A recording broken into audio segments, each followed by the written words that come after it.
but we're there in case they do. Okay. So I had to share this, and I wish I could do it without people seeing the header. I mean, the subject line, so don't look at the subject line, but I just want to share this screen. And I just would love some opinions. I would just like some opinions. So I'll give you a minute to read it. Here. And if you sat in on the 40 under 40 call last week, you may have seen it.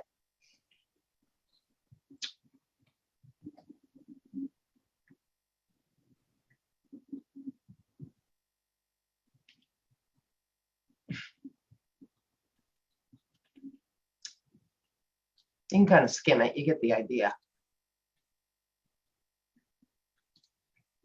Talk to me. What are your thoughts? Bali's smiling. How would that work for you, Bali? You didn't even have to unmute. I saw your reaction. So here's my thought on that. You absolutely have the right to control your time in this business because you don't have to be a 24/7 broker and take phone calls at 11 at night and 6 in the morning on a Sunday. However, it's all about managing expectations with your clients. And if you were calling, let's say I'm calling Bali because his house just hit the market Sunday morning. It's the perfect house. I really want to go see it. Matter of fact, I think I want to make an offer on it. It's one I've been waiting for forever. And I call Bali, and let's pretend I get a voicemail that says, "Hi, this is Bali with Remax. Thank you so much for calling. Your call is very important to me. So if you're calling on a Sunday, I'll return your call first thing Monday morning." Because there's people out there that do that. How would that make Bali's client feel? You can unmute, Bali. Go ahead and tell me. Unimportant.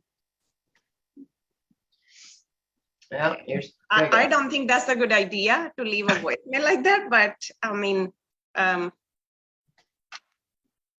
I wouldn't do it for now. Maybe experience or, people who have tons of clients, they would do it. But I think leaving a voicemail like that is just not professional, in my opinion, but that's just my thinking.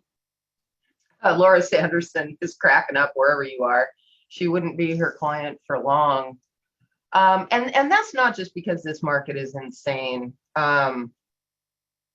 It's one thing to have a discussion this is my opinion. This is not like NAR or anything else. This is my opinion. There's nothing wrong with when you go through your buyer book and you're sitting down with a buyer for the first time and you're talking about how you work. There's absolutely nothing wrong with kind of laying out some expectations, but there's always exceptions to every rule. And I just named one of them. The perfect house just came on the market, or they wake up, it's 9:30 at night and they start freaking out over an inspection that's due the next day. And it goes straight to voicemail and you can't text because it bounces back. What is the mental state of those clients going to be completely overnight? And I get it. There are offenders who will call and text you 87 times a day with little nothing stuff. Blake, jump in on this one. This has always been kind of a pet peeve of mine. Well, I think that it's okay to set boundaries. It's just like you said, you gotta just be upfront about it, and back when I was back in the gray days almost with Larry Bond and Sheila Wall's ex-husband, I used to play golf with those guys at Sun Valley every Thursday. And I would just draw a circle around Thursdays and plan all my appointments and everything around that day. The clients didn't know. But I also think it could be a tool for a buyer's agency agreement. You sign this, you call me on a Sunday. Oh, that's a good point. And I'm not saying that, if a client calls and wants to go see a house on Thursday, that you're supposed to say, "Oh, sorry, I got a tea time at 11 o'clock. I'm not going to be able to make it." They don't need to know like all the. Yeah, I got other appointments. Right. I have other appointments scheduled that day. Absolutely. Yeah. You got one of your kids' soccer games at 10 o'clock on Saturday morning. You know what? I'm going to be booked all morning, but I'm sure available in the afternoon. I'll be available after 2. I mean, people Yeah. want to work with busy people. If you're sitting around doing nothing and they call you, what are you doing? Nothing. No, I mean, I'm not saying lie, but I'm saying, it's okay to say, can I call you back? Can I call you back in 15? I'm with somebody. Mhm. I'm just, it's perception. They want to work with busy people. They want to work with movers and shakers. Mhm. Mhm. They don't want to hear, "Oh, sorry, I'm out to lunch. I'll be done in a half an hour and call you then." It's, "Hey, I'm out at an appointment. I'll be done in a half an hour. Can I call you then?" Um, that's just my perception. And that was a school of thought, that whole, if you're calling on a Sunday or you're calling on a Saturday. And you're right. I mean, if you're, the number one broker in the town, you can probably get away with it. But you may also have a personal conversation with people, like you said, that either have a buyer agency agreement or a listing agreement, a contract with you, saying, you know what, these are my normal hours, but if you get that voicemail on Sunday, go ahead and leave me a message because I'll sure call you back. Yeah, it's like the lightning pass at Disneyland, sign the buyer's agency agreement. Guess what? You're moving right to the front. That's actually a really, really good point. Yeah, we've had two situations in the last week where our brokers ran into situations that not having a buyer agency agreement, they learned they won't do it again. But if you're not using them, I really would like to have some type of a class, and we're talking about doing this for people that use them as a matter of course to help educate and train the people that don't. Because I don't know if Tam and Jerry are on this call. They had Julie Carpenter's got a pretty good line. well, I don't remember what it is, but yeah. the thing that I worry about is agents get way too wordy, and it's like you're trying to convince them instead of more of a matter of fact. Look, everything in real estate is done in writing, including our relationship. So here's this form right here that connects you to me and me to you, and there's certain expectations about commitment, and that's it. I mean, you just don't need. I just see agents just trip over themselves just trying to get too wordy with it. Yep. Clients that, Wilhelmina went through it. Tam and Jerry went through it. Tam and Jerry had a client who called them from Alaska, brought his mom and wife down, wanted to make an offer on their listing. And so the potential buyer, arranged an inspector, drove all the way up from Tacoma, sat there for the entire pre-inspection, came back, they talked about it, got ready to write the offer. And the guy said, I have not in my 40 years in this business run into this, but the guy said, "Oh, that's okay. I'm going to write my own offer. I don't need you. Thanks. Thanks for letting me in the house. Thanks for sitting there with my inspector for 2 hours. Thanks for everything. But I don't need you right now." So she was furious, and I don't blame her. But I said, a buyer agency, or at least a discussion about it, would have solved a lot of ills. So we'll follow up on that more later. Yeah. Okay. So there's my Monday morning rant.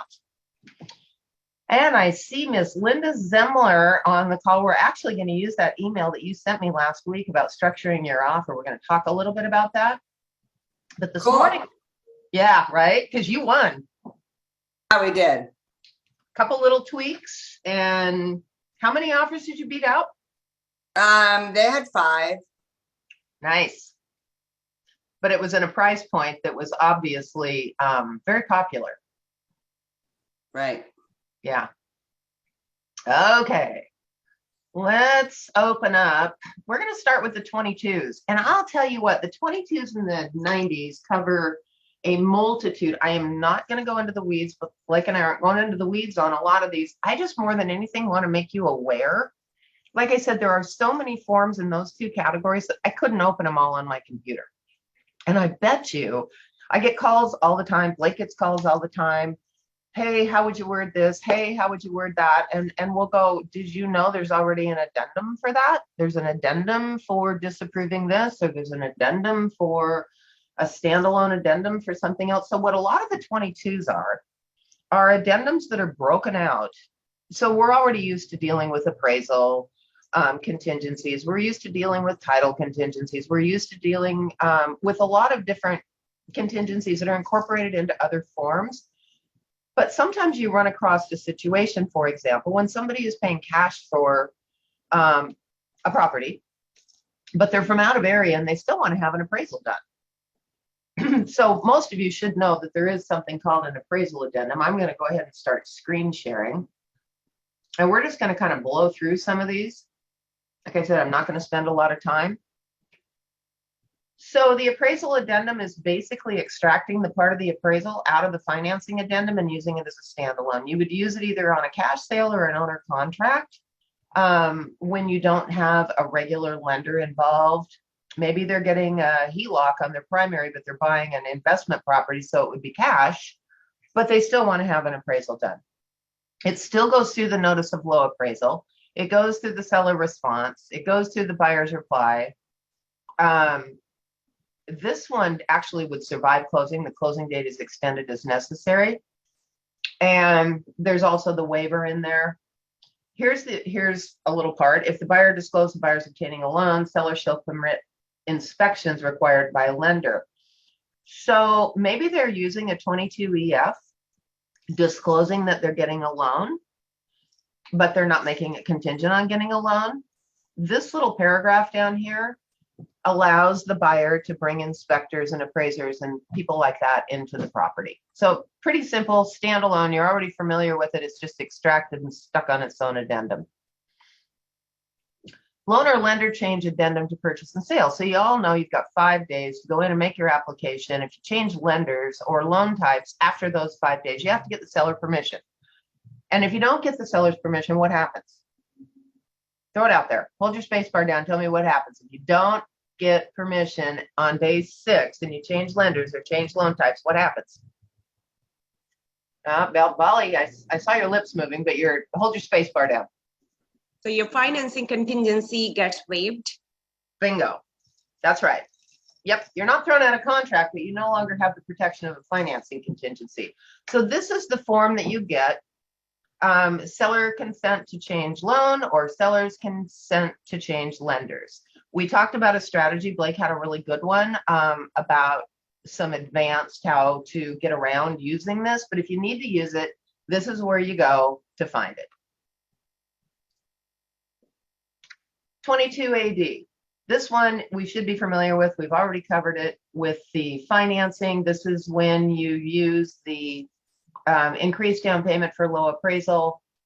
This is probably one of the most critical pieces of getting an offer accepted in this day and age if you're using financing, because offers obviously are going so far above ask, and the seller needs to have the protection that if the property doesn't appraise, you are going to step up and pay an additional down payment to cover that. And then it goes through the notices. We've already talked about that one. I'm not going to spend a lot of time on it. And here is your notice, 22'ADN, notice for increased down payment for low appraisal addendum. Buyer gives notice that the sum of the appraised value and the buyer's additional funds is blank, which is amount less than the purchase price. So in other words, you have a purchase price of $600,000. You have a 22'AD for $10,000, and the appraisal comes in at $570,000. So 570 plus 10 gets you to 580, but it doesn't get you up to the purchase price. So the buyer has two choices. They either choose to move ahead, or they go back to the seller and try and negotiate and say, hey, I know we did a 22'AD, but the combination of the low appraisal plus the 22'AD still doesn't get us to the purchase price. So that is where this form is. And now we're starting to wade into uncharted waters that I bet you guys have not seen. This is the straight notice of low appraisal with the seller's response and the buyer's reply. So you have to be careful with this. The notice of low appraisal does give the seller the right to reject coming down in price, at which case the buyer has the choice of moving forward or terminating the contract. And that's where this is all laid out. This one we're already, this is a notice that goes along with it. Seller's seller requests buyer waive the financing contingency. So this is on day 21 in most default. So on your financing, buyer has 20 days to get their ducks in a row for financing. On day 21, the seller has the option to give the notice for the buyer to waive. And this is the form that the seller would use. This would not be a bad form to cover with your buyer when they're making an offer.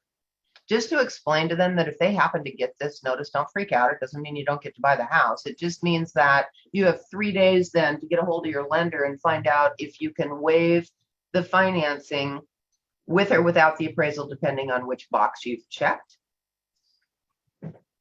So seller requests buyer waive the financing. Here's the notice of termination. So they give the notice to perform. Let's say it's on day 21, but let's say out on day 30, the buyer didn't waive. Out on day 30, the seller says, you know what, I just got another offer, or I'm not feeling really good about these buyers. This is also the form where that the seller uses for the notice of termination. And it's a catch-all form. This is where the buyer, this goes back to the beginning, would notice of waiver of financing contingency. So the buyer has 2 choices. They either waive the financing contingency or they don't. If they waive it, everybody moves forward. The seller has no option to terminate.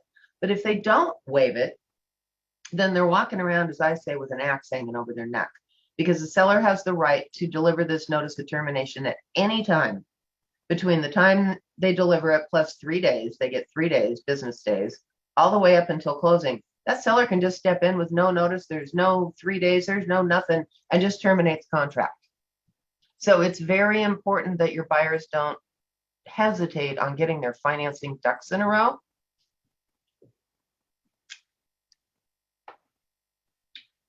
Um, 22B, this is another one that we covered. I think this might have been part of our first contract boot camp. This is when the buyer has a property to sell and it is not under contract. So it's called what we call a contingent offer, and it contains what we fondly call a bump clause. There's some requirements in here when the seller's consent is required when the buyer goes to sell their property. If it closes in less than 30, more than 60, or it's contingent on another sale. So I call that the domino. So the buyer makes an offer to buy a house, buyer puts their property on the market, and they get an offer that's contingent on that buyer selling their house. So now we're down like 4 dominoes down. You have to get the seller's permission to do that. And if you don't, and the seller finds out about it, which they will, because you have to deliver notice, seller has 3 days to terminate. And if they do, buyer's in default and seller gets the earnest money. So this one has some teeth to it. So you need to school your buyer if they're making a contingent offer. And I would also reach out to the listing broker who's listing their house if it happens to be out of area and it's not you, that you absolutely need to be involved in that transaction so that when an offer comes in, you make sure that it fits into this nice little category. Now, you can go back to the seller at that point if you get an offer that's outside of these parameters, and you can certainly negotiate it, but you have to have the seller's permission to do so. This also says that when the contingent offer is accepted, the buyer has the choice of either making loan application at that time, which is going to make their offer more attractive to the seller, or they can wait until their property goes under contract. Most people check that I'm going to make application right away, but just a reminder on here, the only thing covered here is lenders and loans. This does not cover timeframes for inspections, feasibilities, anything else that you might have in the contract, deposit of earnest money. So that is all assumed that is done immediately upon mutual acceptance of this contingent offer. Make sense? So I get that call all the time. So when do they have to deposit earnest money? Well, if you do nothing to this contract, you have to deposit it in the normal time frame. When do I have to get the inspection? I don't want to spend $500 or $600 on an inspection until I know I can get my house sold. Well, here's why you want to get the inspection done right away. Because if you don't, let's say you wait and 15 days later, Your buyer's property goes under contract and everything's great. So then the buyer says, okay, Gavin, let's go ahead and move forward. Let's get that inspection done on the house that I'm buying, because it's no longer going to be contingent. And the inspection comes back and it's just horrible. It is one of the worst inspections that you've ever seen. There's rot, there's standing water, there's faulty roof, the whole 9 yards. You go back to the seller and the seller says, pound sand, I'm not doing any of it.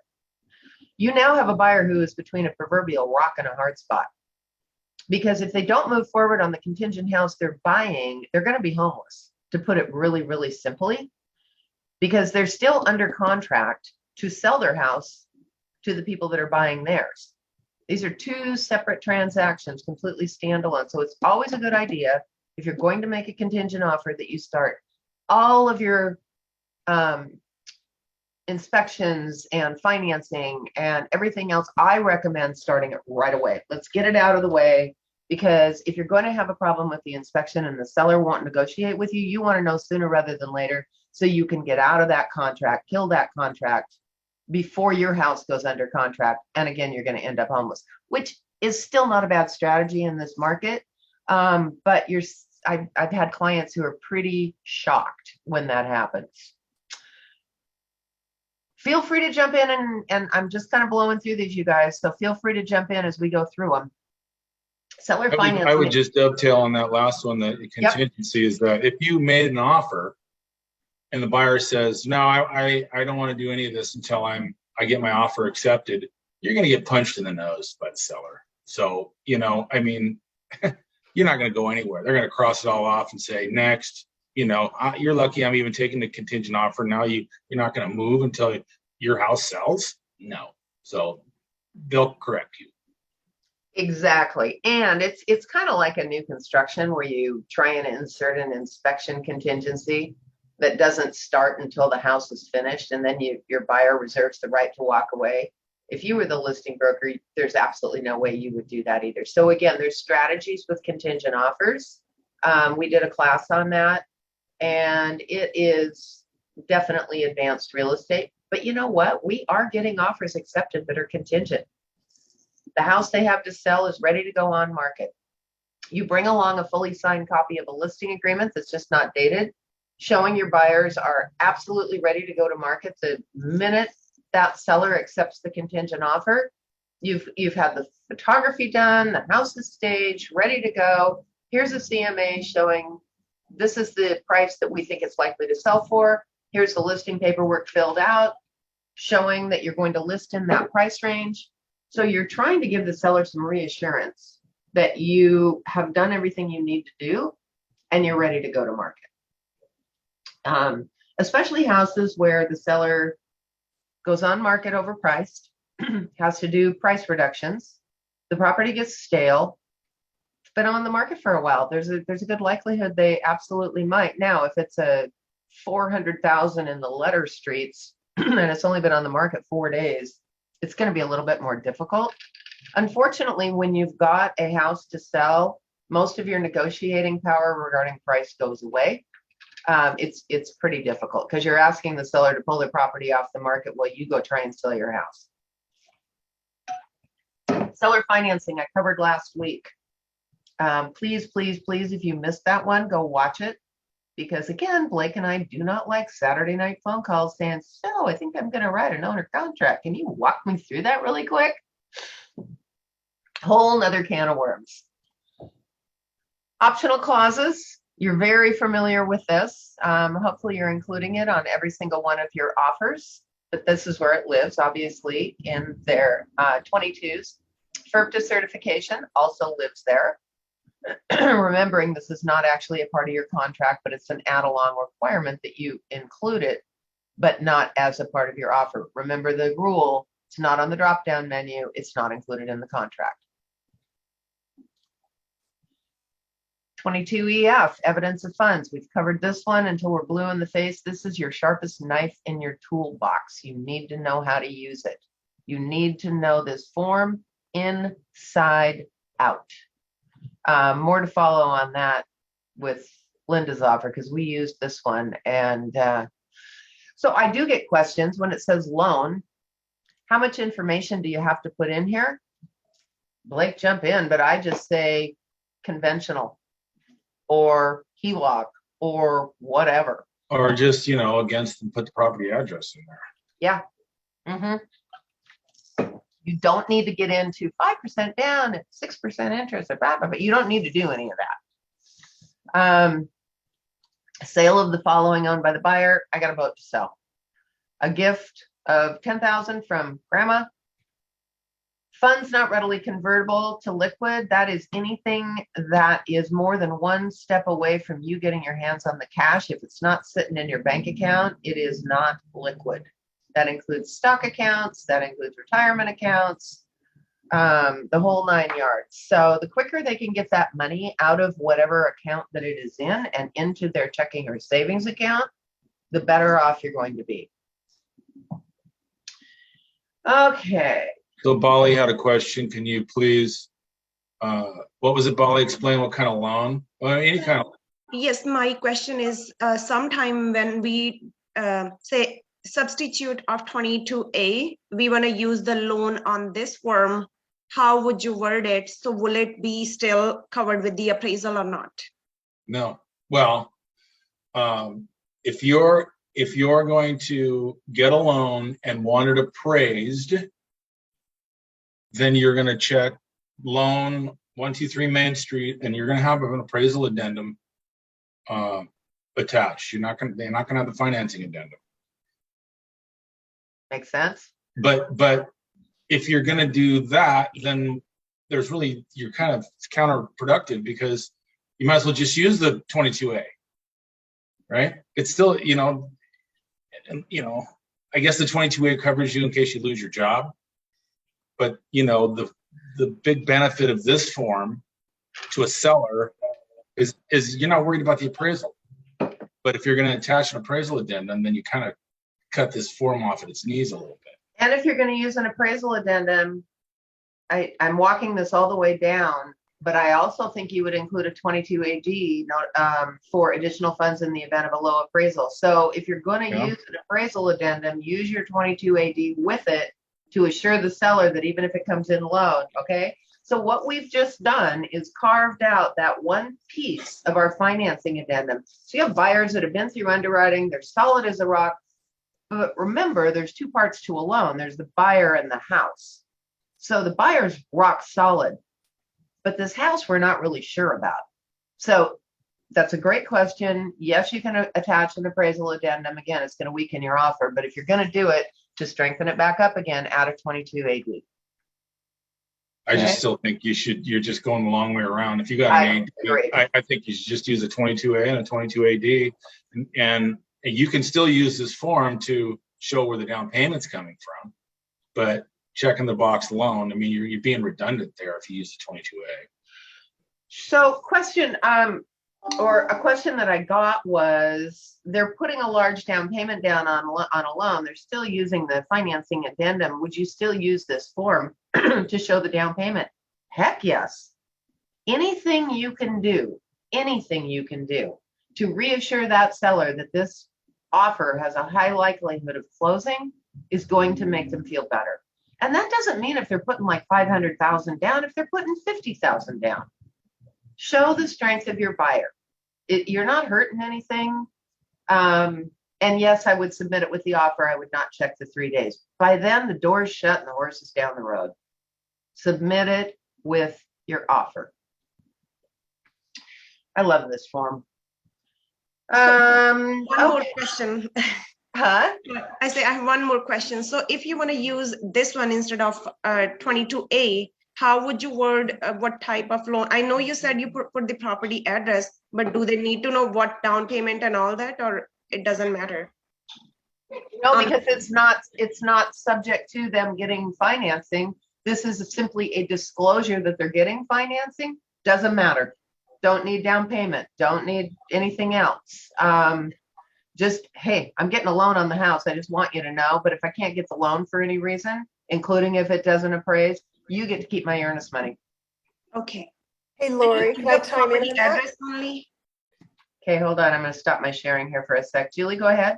Just wanted to chime in. When I've used 22EF evidence of funds and checked the box that yes, we're getting a loan, I've used that nice blank spot to say something like buyers are pre-approved with so-and-so lender at such and such bank and see approval letter attached, to give them something about the loan and say nice things.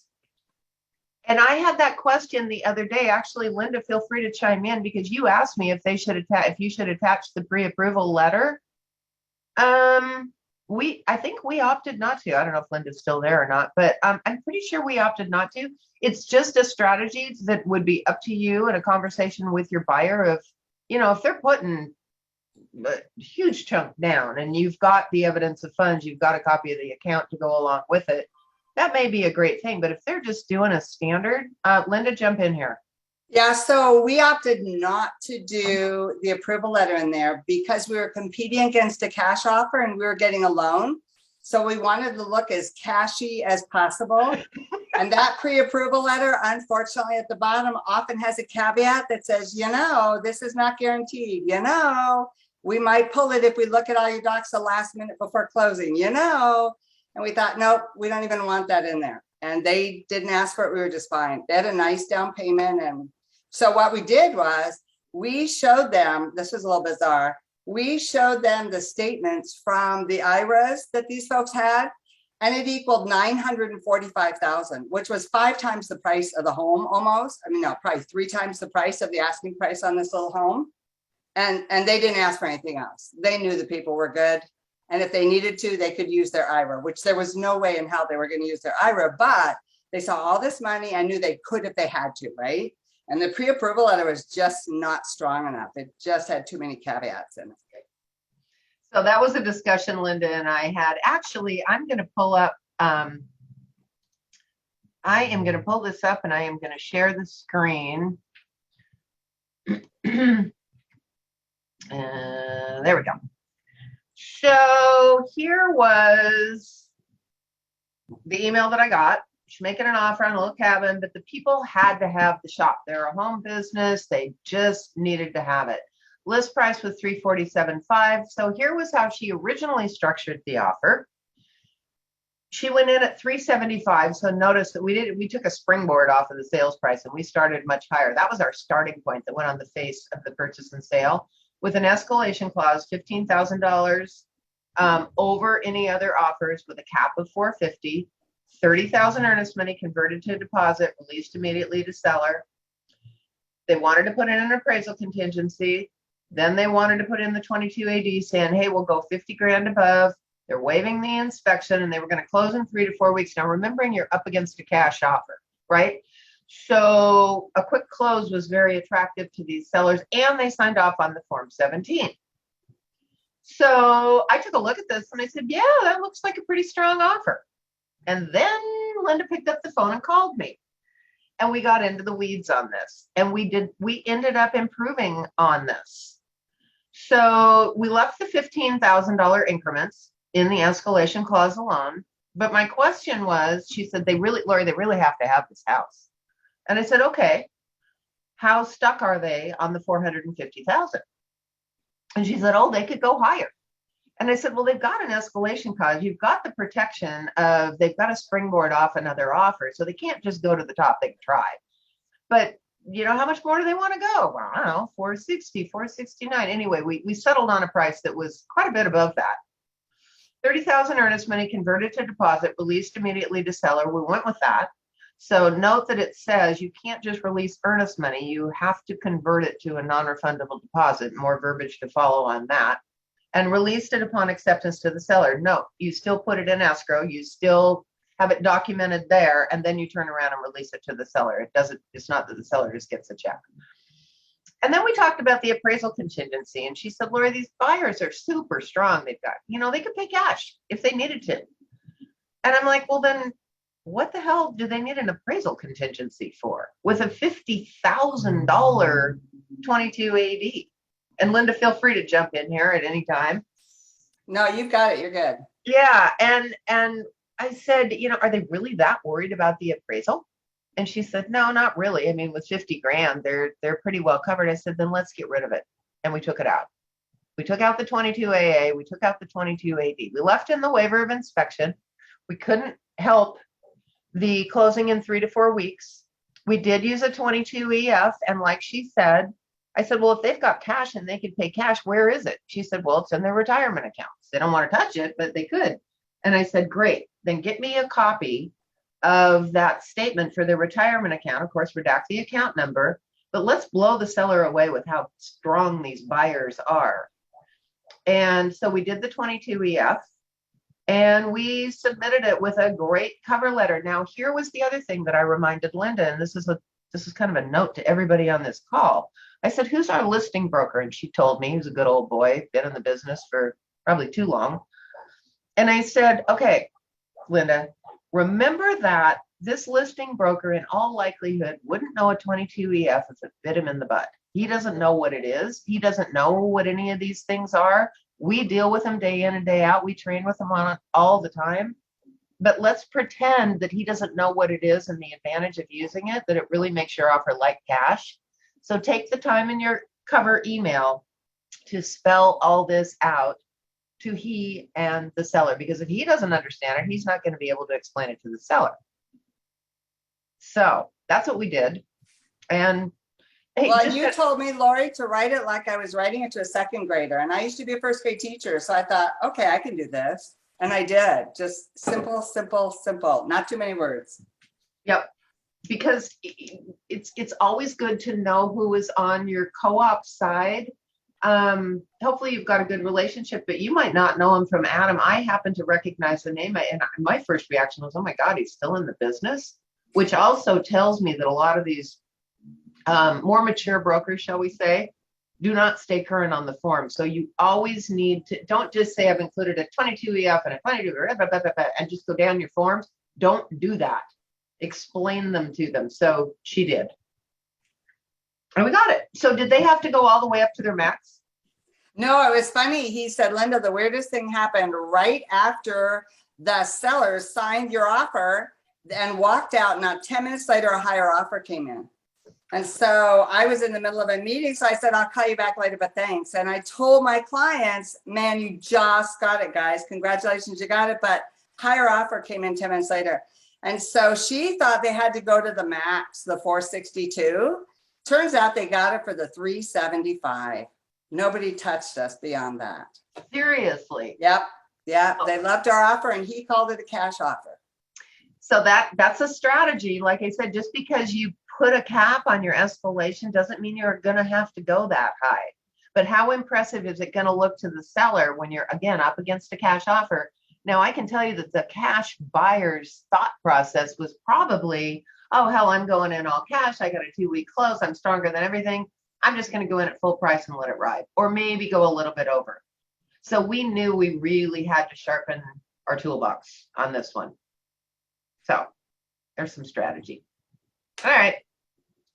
Back to our bazillion forms. I don't know how many of you use this home inspection disclosure, but it comes from HUD, and it is a good thing. I think it's a good thing to hand, especially to first-time home buyers. And there's actually a place on here for the buyer to sign it. Now, again, this is not going to be part of your offer. This is not even going to get submitted with your offer, but it's a nice thing to have in your file, and it's a nice thing to be able to prove that you actually had a discussion with your clients, as whether they get an inspection or not. If they're waiving, it's still a good thing to have.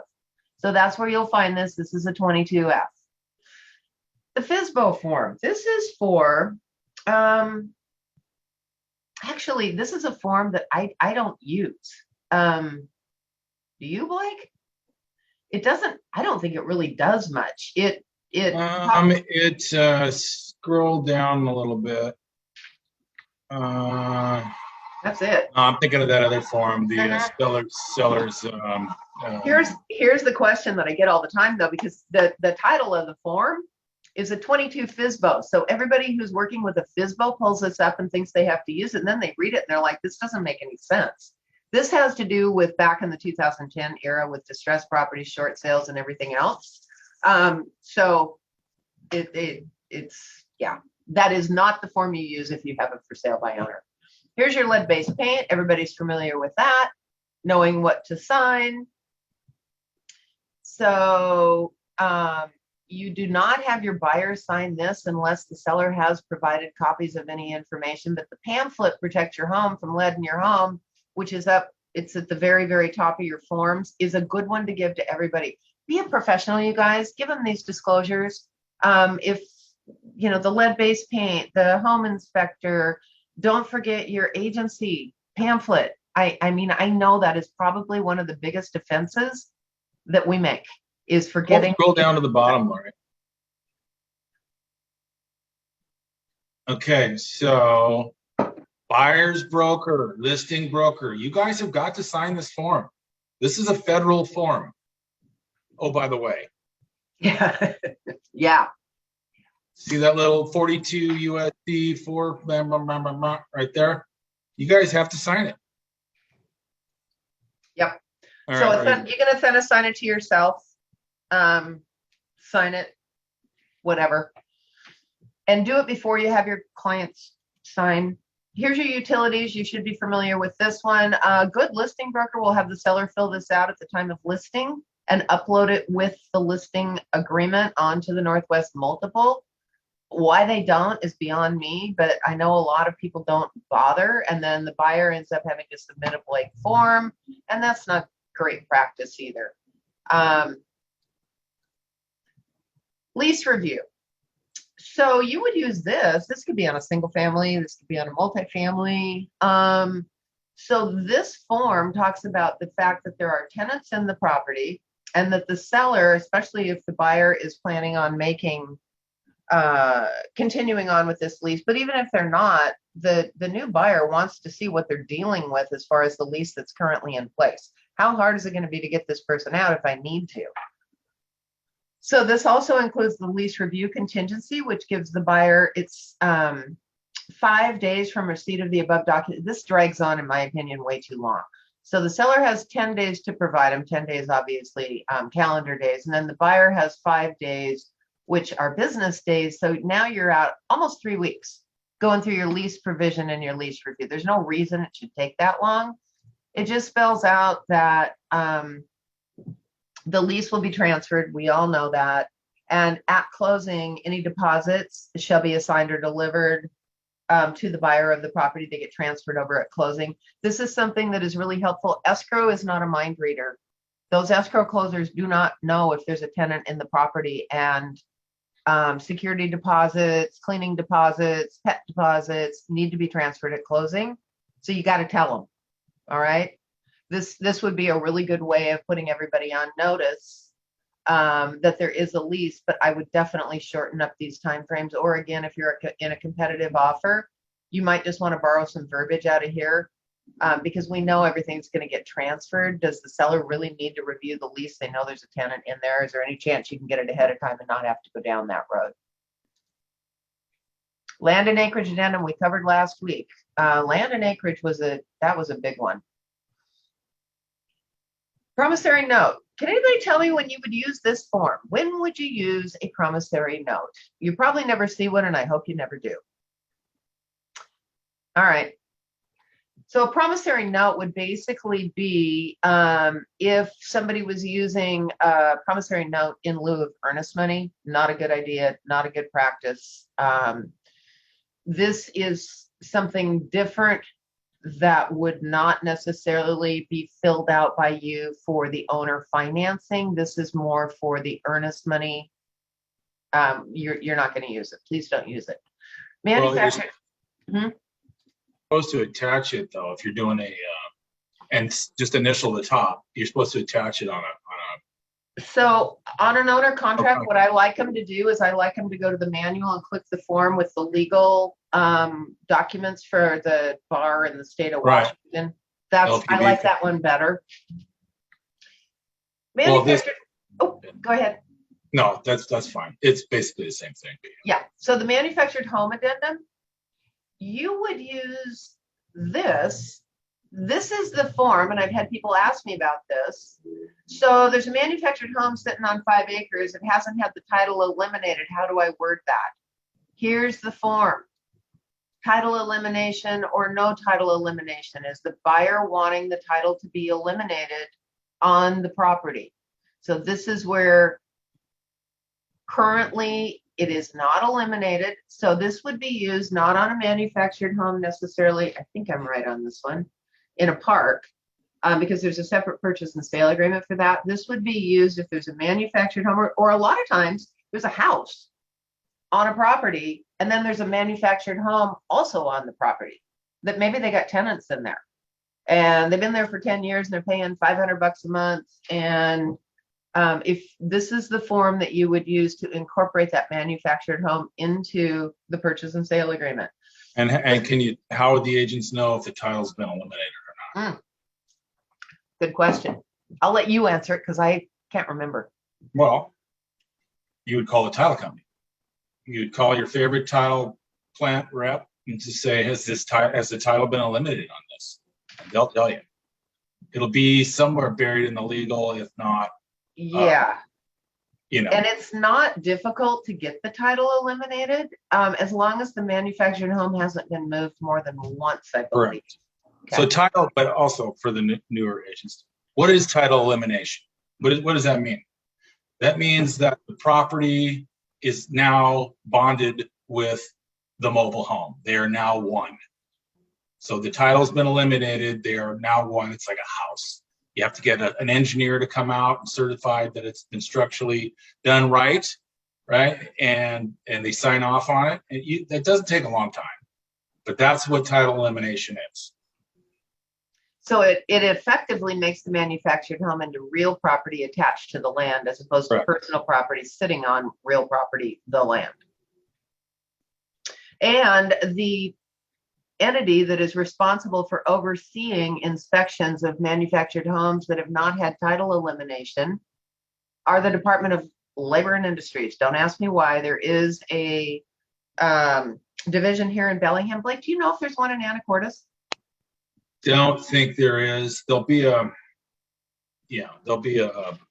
well, there's a couple different stickers that are on the side, not stickers, but plaques on the side of the manufactured homes. And there'll be manufactured homes you're not supposed to have a deck attached to them. You're not supposed to have anything attached to them. So if you go out, somebody says, I want to sell my manufactured home and they've got a deck attached to it, or they got a furnace, wood burning stove inside. It runs out. First question you better ask is, did you get L&I approval sticker on this? You should be able to lift that mobile home up with a crane, and everything that's attached to it should be freestanding, unless you get L&I sticker. If you penetrate the shell of the manufactured home in any way, you better have had a permit. That's a real easy way to think about it. Yep. You drive one nail through there and you're not going to skylight, wood burning stoves, anything that is different than when it came from the factory. Right. All right. I'm not going to go through these, but I just want to let you know that I was surprised at how many counties have county-specific addendums. And some of them have to do with things like excise tax. They don't have to do with septic, or like Island County has the noise disclosure. So I'm not going to go through every single one of these, but I just want to point out that if you are selling a property out of area, you better take the time to get familiar with, and it's really simple. Just do a wildcard search with the county name in it: Skagit, Whatcom, Snohomish, King, Island, Kitsap. They all have unique addendums that go along with them. So I'm not going to go through them all. I just want to make you aware that they're there. And also, just to give Lori and I a break, does Clackamas County have a noise addendum? Yeah. It's like, I appreciate you thinking I'm really that good, but look it up. I don't know. Well, and that's the one thing that you guys may not know about Blake and I, is that no matter how well we know these forms, and we know them pretty damn well, if you have a transaction writing on it, I am not going to go off my 66-year-old memory. I am going to take the time to open up the multiple, go to the forms, pull up the form, and look at it. So do that before you call us. And then if you still can't find it, let us know. So there's a couple of them for Island County. Most people know that. Here we go. Skagit County. Okay, so here's the one that goes, and these, it's so weird because none of these are in any particular order. You'd think they'd put all the county ones together. They don't. But anyway, so this is the form that we use, and I've covered this in the event that buyer has a property to sell and it's already under contract. So the biggest difference, I'm just quick reminder, between a contingent sale where they have to still sell a house and a pending sale where the property is already under contract. The biggest thing you need to remember is that if you get an offer accepted on a contingent sale where they have to sell a property, once the property goes under contract, the bump clause goes away. But if the sale fails on the property they needed to sell, then you go back, you stay in contract as long as you're within the window. It's usually 45 days that the buyer has to sell that home. So it's kind of like a swinging door. You can go contingent, and then you go to non-contingent if they get an offer, and then if that falls through, you go back to contingent, the bump goes back in play, but your offer stays active. With this form, where they already have their property under contract at the time you make the offer, it makes your offer stronger, absolutely. However, if the sale on the buyer's house fails and falls through, so does your offer on the house that they are trying to buy. It's a kill clause. So you really need to know the difference when you're using them. You go, oh, great, they've already got their property under contract. Well, you need to understand that if that sale fails, technically this one does too. Now, can you get around that and turn it into a contingent offer? You can, but it's a matter of probably writing a new contract with the sellers and going back into the negotiations and trying to put it back together again. So it just says, if through no fault of the buyer, the pending sale does not timely close, in other words, it falls out or doesn't close on time, the agreement terminates. There's no like 3-day notices. It just dies. Attorney review. This is one that a lot of people kind of think they might know is in there, but maybe you haven't actually looked at it. So attorney review addendum to purchase and sale agreement. So this is one where that buyer wanted to write their own transaction on the listing that we had last week and came with forms that we were not familiar with. They literally pulled them off of LegalZoom or somewhere off the internet. We had no choice but to tell the seller that, you know, we can take a look at these, but if you decide you want to give this offer serious consideration, you're going to have to get an attorney to help you interpret the forms, because that's not what we are licensed to do. We are licensed to fill in the blanks on simple forms and use contracts that we are familiar with. Something off of LegalZoom does not qualify for that. The sellers ended up saying, you know what, if they're not represented, I don't even want to deal with it. Anyway, so this is a double-edged sword. Buyer's attorney review or seller's attorney review. You can check one or both. The idea with an attorney review is you're going to write your addendum as close as you can to get to the party's intent, but then you're going to put this in there, and the attorney is going to clean up the verbiage. We're not licensed to practice law. So if you pull out that 34 and start saying whereas and therefores, you better add this to it if it's something more complicated than a simple addendum or simple quote. Yeah. Anyway, well addendum. This also lives in the 22. The well and the septic both do. Not forgetting that if you're using if you're in Skagit, there's a separate Skagit septic addendum. One thing about well addendums, and I had to learn this one the hard way, is basically this well addendum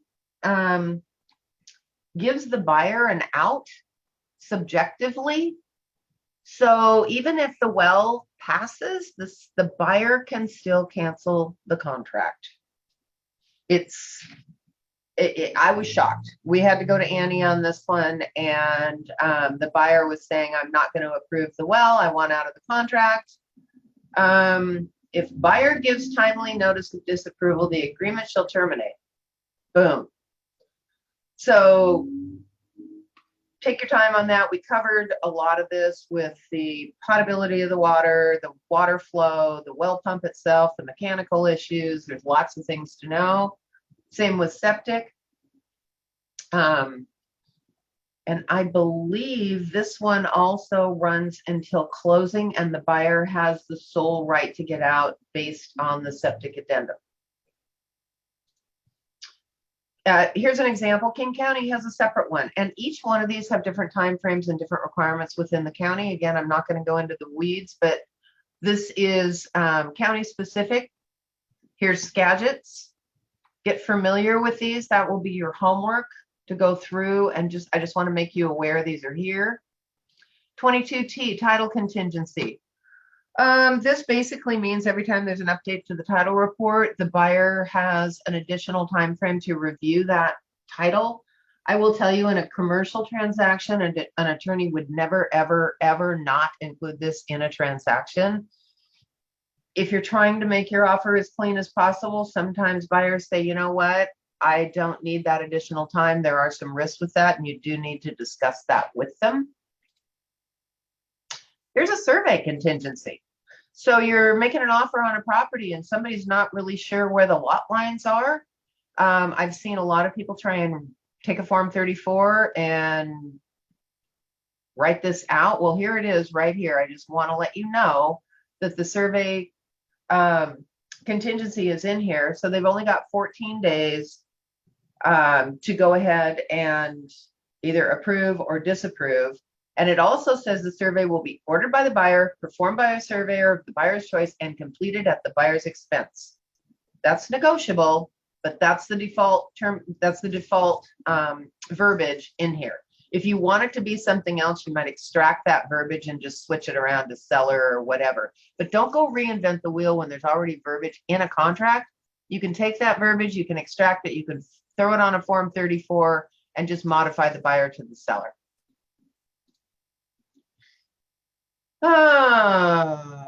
Seller's notice. Yeah, we're not going to get into that. Here's another King County homeowner insurance addendum.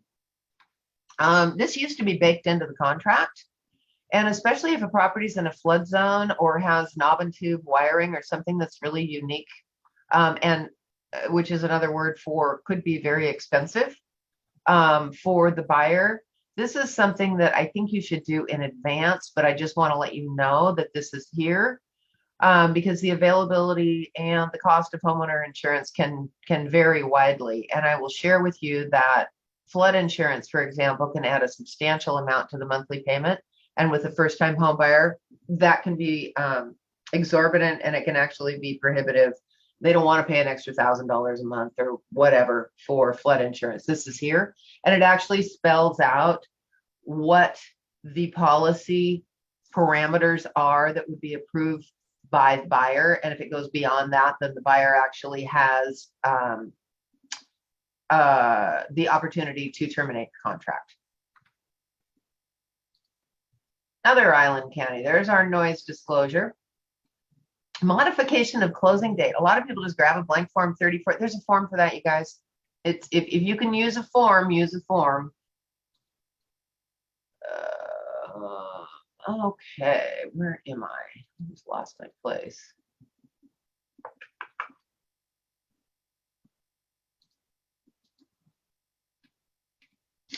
Get that one. Sorry, I'm moving over. Almost done.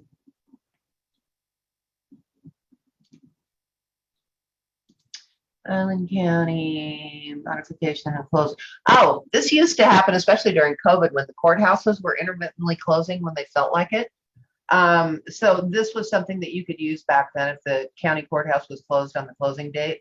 This actually, if you find out about it, there's a form for that to do the extension. Here's your additional signer addendum to the purchase and sale agreement.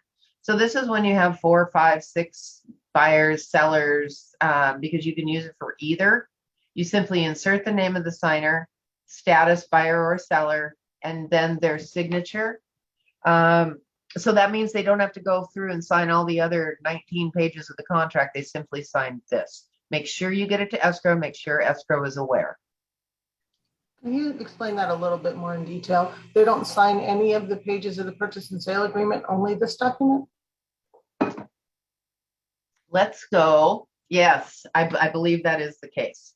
The following are additional signers. Yep, it says right there. Yeah, or required signers to the agreement as identified. All terms and conditions of the agreement are, yes, if you're correct, incorporated herein by reference. So correct, you do not have to have all 18 people sign on the other documents. That help, Diane? Right, it's just so long as, because I used this before when I had 3 people. And it was suggested that I have the married couple sign and then the daughter sign below her on all pages plus this. So You can. I mean, it's never a bad idea, because then you have absolutely no doubt of being able to prove that all 3 people saw and were in agreement with what you had them sign. 3 is a lot easier, but if you get into 4, 5, 6, this is definitely one that you can use, because they give you 4 extra ones, and you can use more if you need to. We talked about this the other day with the land. Here is the open space, farm, or egg or timberland classification addendum. So if your property that you are selling or listing falls into any of those, if you're listing it, have the discussion with the seller, find out what their expectations are about removing it from open space, farm and egg, or timber. And if it's left, if you're the listing broker and the buyer remains silent on this, I would strongly suggest that you counter with this form to make it clear to everybody up front what your intent of your client is to happen to that property at the time of closing. Would you put that in the listing? Well, I wouldn't, because it talks about a purchase and sale agreement, but I believe there is a checkbox in the listing that says property is or is not in open space or whatever. And you can certainly put that in the confidential comments, the broker's comments, that seller, wants the property to remain in open space, and that buyer shall pay any costs to remove it if they want it taken out. We just did a big commercial deal, and the buyer actually agreed to pay $67,000 to pull the property out of open space, because the seller said, I'm not paying it. So, and it was a part of the listing. Here is a blank addendum. So I looked at this and I go, what's the difference between a 90 and a 34? Well, a 90 is just a blank notice. Buyer hereby gives notice of removal of, or whatever. It's just a blank catch-all form. It's just there. I want you to know about it. Oh, by the way, we've entered the 90s, just so you know. We are out of the 22s. Now we're getting into the 90s, which are a lot of notices, and a lot of notices of rescission or termination. So a rescission, this is notice of rescission of agreement pursuant to RCW, yada, yada, yada. Buyer has reviewed, this has to do with seller disclosing statement. You want to piss a listing agent off, this is the one to use. Reviewed the seller disclosure statement, elects to rescind. Seller has not received a seller disclosure statement. Buyer elects to rescind and demands return of earnest money. Seller has not delivered a completed seller disclosure statement, and buyer elects to rescind. So remember, a rescission is a take back of the offer. It's not a termination. It's a different thing. I get asked this question a lot. So listing broker calls, buyer didn't deposit their earnest money on time. Can the seller cancel the contract? Well, yeah, as long as they delivered this prior to the buyer depositing that earnest money. You can't go back after the fact and raise your hand. So the buyer had 3 days to deposit. They went 5 days, seller remained silent. And on day 6, seller said, oh, you know what? I got a better offer. Can't I get out because they didn't deposit it on time?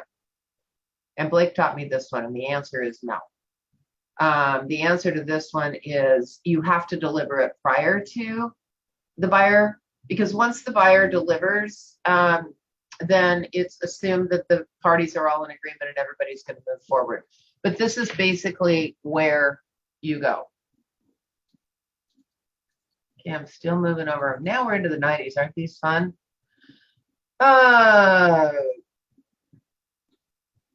Closing has failed to occur by the closing date through no fault of the buyer. An example of this is I couldn't get my financing. 90D, failure to close, notice of termination by seller. Seller to keep earnest money. Buyer just totally flaked out at closing with no legal excuse, walked away from the transaction, and seller wants to kill that deal so they can move on with their life. Here's the form to use it. And you would use this along with a form I think it's a 50, not the rescission, but the other one, disbursement. Failure to close, notice of termination, seller to elect remedies that we'd never use because you don't check that box on the first page. Notice of termination pursuant to evidence of funds addendum. When would you use this one? Well, remember on the evidence of funds, we talked about the money has to be in the buyer's account and it defaults to 10 days prior to closing. So you're counting from closing back 10 days. Well, on day 8 days from closing, the seller says, show me your proof of funds. And the buyer goes, oh yeah, grandma, she's going to take care of that in the next couple of days. Guess what? The seller can actually terminate if your funds are not deposited within that 10-day period. So always, always, always modify that 22EF to something shorter than 10 days. So this is the one they use. Buyer failed to timely provide the evidence of non-contingent funds, or failed to timely provide evidence of contingent funds. That all ties in. Here's your FERPTA notice. Buyer's notice of waiver of financing. This is if the seller delivers the notice of waiver, which was back in the 22s, and now the 90 is the buyer's going to waive. Or buyer's notice of termination, financing is unavailable. Straightforward. I'm not spending a lot of time. Contingent property notice. This goes with the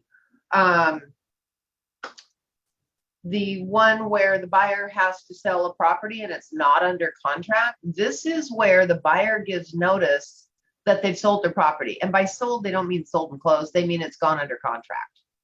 Or they give the notice failure to close and termination. And this would go with the 22Q. Failure to close and reinstatement. This would go with the, what is it, 22B, where it's, remember the swinging door? Failure to close and reinstatement. Here's your swinging door. You go back into the original contract with the bump clause. Failure to close and waiver. Hey, my property didn't close, but I'm going to waive that anyway because I got cash in the bank and I'm still going to buy it. I'm going to proceed to close. Or I didn't have another offer. I'm in a contingency period. Seller gets another offer, delivers me the bump notice, and I say, hey, you know what? I got money in the bank. I'm just going to pay cash for this. So I'm just going to go ahead and waive. That's where this one goes. Have the buyer sign it. Seller's notice, first buyer's contingency is satisfied or waived. This is the notice they would give back to the backup offer, the person who comes in and institutes the bump clause. This is where you'll find that notice. And seller's notice, first buyer terminated prior sale. So this is again giving notice to the second buyer. So there's a offer in place with a bump clause. Another offer comes in and bumps them. This is the notice. Seller gives notice to second buyer that the first buyer responded to the bump notice, terminating the sale. Good news, you're in first position. So there's a whole bunch of stuff on here that I bet you didn't know about. So go back and take a look at this 90K because it's a catch-all. It's like a toolbox knife, like Blake says, where there's lots of notices back and forth that have to do with the contingent offers of both kinds. This is where you're going to find it. Oh, okay. I'm going to close all these so I can open some new ones because we're almost done. It's going to take a minute.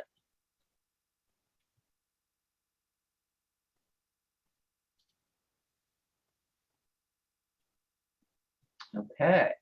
Whew. Hi, I'm back again. So I stopped at the 90L. Okay, give me just a second. I'm going to open some of these. Hold on.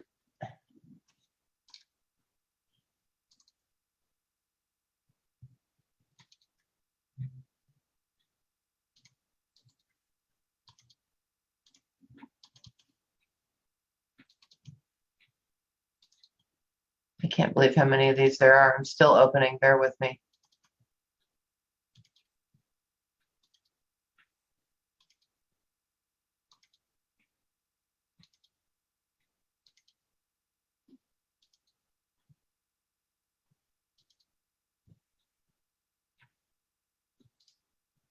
Okay. Jeez.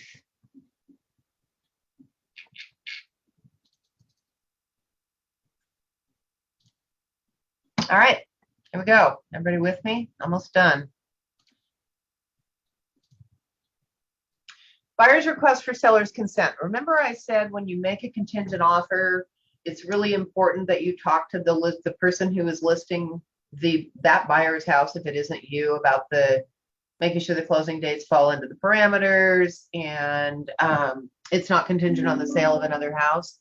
Well, if you have an offer that does hit those criteria and you need to get the seller's permission, this Form 90L is the one that you use. So seller's notice of consent delayed closing, it's going to go more than 60 days. Seller's notice of consent second contingent sale, the buyer's house, they got an offer, but they got to sell their house. So now we're getting into the domino world. Seller's notice of consent pending sale. So again, I got the house to sell. We got an offer. There's already an offer on the house of the people that made that offer. You still need permission. Extended closing, it's going to go more than 60, or expedited closing, it's going to go less than 30. So those all go. So we've hit two forms. One was the seller's notices, and the other one was the buyer requests. Neighborhood review. A lot of people are striking this on the original purchase and sale agreement. But if you elect to use it and the buyer, for whatever reason, doesn't like the neighborhood, the bus line, the school district, whatever, they've got 10 days by default to conduct this neighborhood review. This is the termination they would use. This is a termination if you've got a manufactured home disapproving park rules and regulations.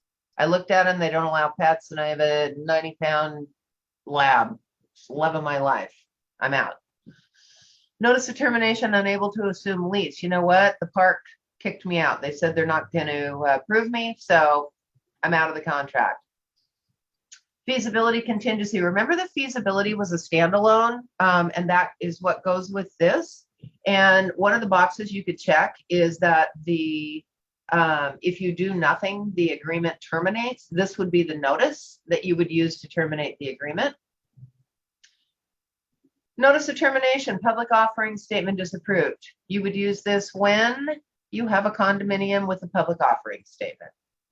Notice of termination, resale certificate unacceptable. You would use this when you have a condominium and are delivered the resale certificate and you find out they don't allow pets, or you want to remodel and they don't allow hardwood floors. Anyway, if you look at the resale certificate, you don't like their finances, this is the termination clause you're going to use. Seller's notice title commitment is available. I don't actually know when you'd use that one. Short sale we're not going to use. So here is where the buyer would disapprove a title exception, something that couldn't be cleared, and the seller then would give a notice that they'll clear it or not clear it. And if they can't clear it, then the buyer has the option to terminate. So this goes hand in hand with the 22TT. Buyer's pending sale contingency notice. So we've had two other addendums that go along with contingent sales. This goes with a 22Q. Actually, no. Yes, 22Q. Buyer hereby gives notice the pending sale identified has failed or will fail to close. The agreement terminates. Remember I said it stops, it dies.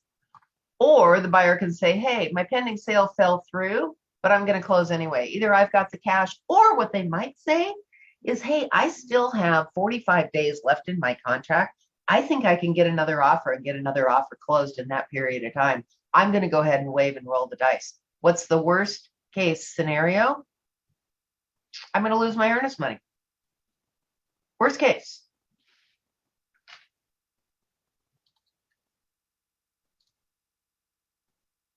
Homeowner's insurance unavailable, buyer gets to terminate.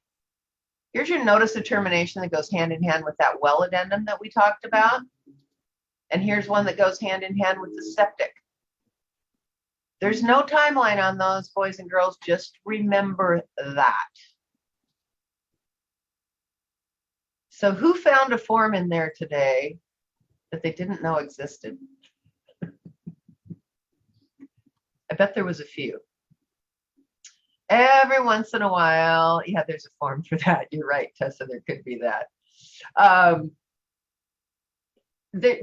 It's just good to know they're there. I don't expect you to memorize them. This is just more of a, I'm putting them out in front of you so that you actually know that I think I remember seeing a form. Let me go look at it. Let me go to the 22s or let me go to the 90s. And you guys, there are over 50 of those forms. There's a lot of them. So just skim through them, get familiar with them, know which counties, or at least have an idea of which counties have additional addendums. I didn't cover all of that today. So that's kind of up to you.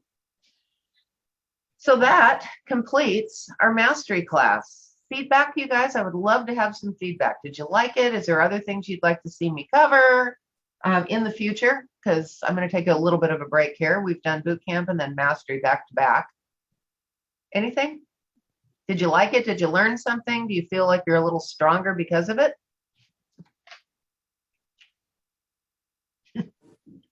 I feel you lost me on this one.